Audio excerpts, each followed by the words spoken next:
The day that Kenyans have all been waiting for is finally with us. The impeachment day of Rigathi Gachagua. In fact, as I speak, the motion had kick-started a few hours ago, and members are deliberating and giving their opinions and views on the submissions of Mwinge Mitusi, the MP who sponsored this motion, so to speak. This is happening against the backdrop of many things, one of them being that Rigathi Gachagua yesterday put a spirited fight for over 2 hours when he had a press conference with the media in his current home, and he took the accusations one by one, trying to defend himself. And in the court of the public opinions, many sided with Rigathi Gachagua, and they felt that maybe the allegations are far-fetched. There are mixed opinions. There are people who are saying that Rigathi did the best thing by coming out to reveal what exactly is happening, because he even went further to accuse the president of Kenya, William Samoei Ruto, as the one who is sponsoring this motion to politically annihilate him. But there is another school of thought that is saying that Rigathi Gachagua went overboard by, spilling more beans. He should have waited for his opportunity at the National Assembly. But he said he was elected by Kenyans, and so he felt that before he goes there to defend himself in at the floor of the National Assembly, he should tell Kenyans what is happening. But as we speak, all eyes are on one man, Raila Odinga. Most of the supporters of Raila Odinga do not want Raila to be associated with the impeachment motion of Rigathi Gachagua. But let me tell you something. You cannot separate Raila Odinga from the Kenyan politics. However much you try, you cannot. Whether it was in the Moi era, Kibaki era, Uhuru era, and now, you can never separate Raila from the prevailing political circumstances. He defines it. Raila is an all-seasoned politician. You cannot. So the supporters of Raila Odinga who feel maybe bad that Raila's name is being roped in here, Raila is a man to reckon with. You cannot. And so all eyes are on Raila Odinga. All eyes are on the ODM members of parliament. Because if there is one man who can save Rigathi Gachagua, it is only Raila Amolo Odinga. Kalonzo Musyoka has given a position that they're not going to impeach. His members of parliament are not going to impeach Rigathi Gachagua. ODM was supposed to conduct a PG meeting and come out with a resolution. I'm not aware of any, and I don't know whether they have a common position. People have been speculating. Could Raila give us a surprise? Could he pull a surprise to save Rigathi Gachagua? And others are saying, no, this is a done deal. Raila will, or ODM will impeach Rigathi Gachagua. Rigathi's fate lies in Raila's hands. Someone sent me a message that Rigathi's fate lies in God's hand. Politically speaking, we know that everything belongs to God and God determines our future. But as we speak politically, Rigathi's political fate lies on Raila's hand. Where do you think, or how do you think ODM members will vote? And I've got an answer for you, because people have been speculating. But now the ODM brigade has given us a glimpse into how they are going to vote. I want us to listen to some of the very senior members of the ODM deliberating on this impeachment motion of Rigathi Gachagua. You'll conclude for yourself where they are going to vote. Thank you, Mr. Speaker. Mr. Speaker, this special motion is unprecedented but contemplated by the Constitution, and I support it. Let it be a lesson, Mr. Speaker, that be you ever so high, the Constitution is still above you. Mr. Speaker, some have told me and have told us that this is not our war. But, Mr. Speaker, they do not know that in circumstances of combat, a bystander is at greater risk than a combatant. You must choose your side.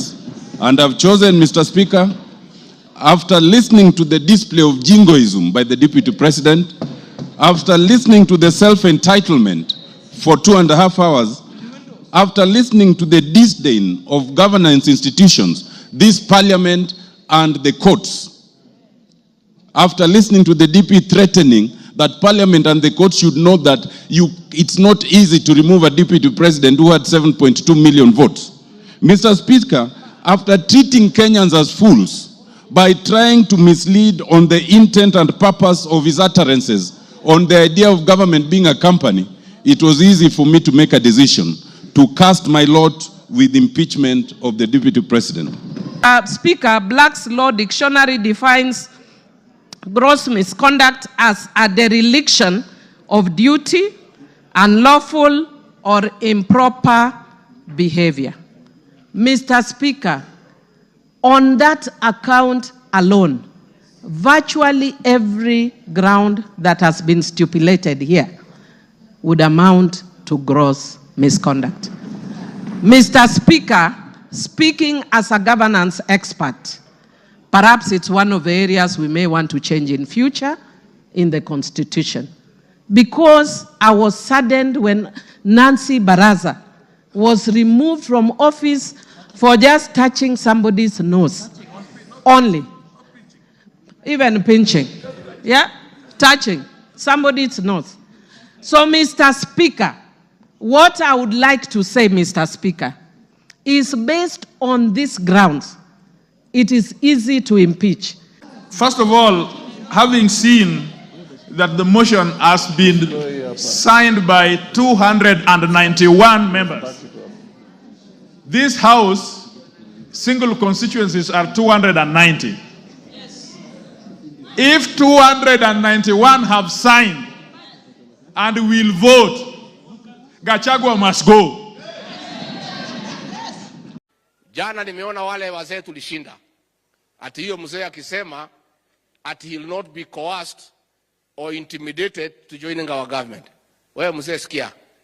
We have no business within our government. Hatuna haja na hatugojei wewe, we are not looking for you and we have no time.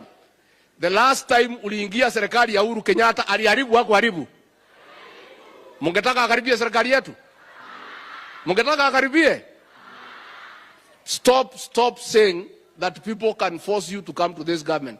Forget about being forced or coerced. We are not interested because sisi tuko na kazi ya kufanya. Na kazi ya kufanya tumepata rais ambaye ako na maono ya kufanya kazi. Na hatutaki usaidizi kwa huyo mzee. Si tumeweka wale Zahome kumsaidia? Na Profesa Dongo si yako hapo? Si mimi niko? Si Ndende Nyoro wako hapo? Usaidizi gani mwingine angetaka kutoka pande hiyo? Hawa wakae huko, wafanye kazi ya oversight. Watukosoe, watuambie pahali tumekosea, watukaze kule bunge, hiyo ndio kazi yao, na wakifanya hiyo kazi tutasonga pamoja. Negwado ito. It is quite obvious and very crystal clear that the ODM are going to vote to impeach Rigathi Gachagua. The question that begs now, why would ODM want to impeach Rigathi Gachagua? Because many feel that this is not our war, this is not our battle. Many felt that we should have let them fight because they chose themselves. They formed this government. They should not drag us into their war. But why should ODM decide to get into this mess? I have got only 3 reasons why I believe that ODM members have decided to impeach Rigathi Gachagua. 1, revenge mission. Rigathi Gachagua is a man who attacked Raila anyhow. Rigathi warned Raila. Rigathi humiliated Raila, telling him he wanted to get to the government through the handshake. You know, he said all manner of things. And with this, it didn't augur well. It didn't resonate well with the ODM followers, the members of parliament, the leaders, the common man, and many are still bitter to date. Raila is very magnanimous. That is why he is even working with Ruto, he has worked with Uhuru, he has worked with Moi, with Kibaki. But in the process of working with these enemies, there have to be casualties. When he worked with Kibaki. The people who are supposed to get certain positions, like Ruto then was supposed to become the prime minister, did not get. He was appointed as agriculture minister because Raila decided to take the position of a prime minister. When he worked with Uhuru Kenyatta, William Ruto again became very bitter because he was saying he had been pushed away from the inner core of the government. Now, as he works with William Ruto, Rigathi Gachagua becomes the casualty. And so with that revenge, they are going to impeach Rigathi Gachagua. A vengeful mission. They want him to feel, they want him to know the consequence of his utterances. And maybe Rigathi will learn from this. As to whether it is good or bad, I don't know. Raila's AU mission is another thing that is coming in.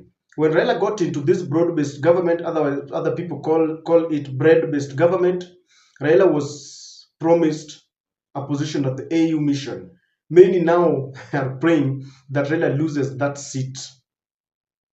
But the government of the day believes that they have done enough, they are campaigning, they have pumped in an amount of money that they feel will be very sufficient to ensure that this cause is accomplished.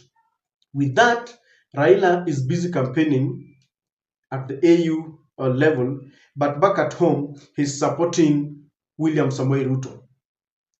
That is what William Ruto did. He knew very well that there would come a time when they would be at loggerheads with his deputy. So he decided to take in Raila very fast. So the AU mission is something that has entangled Raila's people into this government, whether they like it or not. And so they are prompted by default to support William Samoei Ruto. Number 3, it is the cabinet positions. Again, the broad-based government.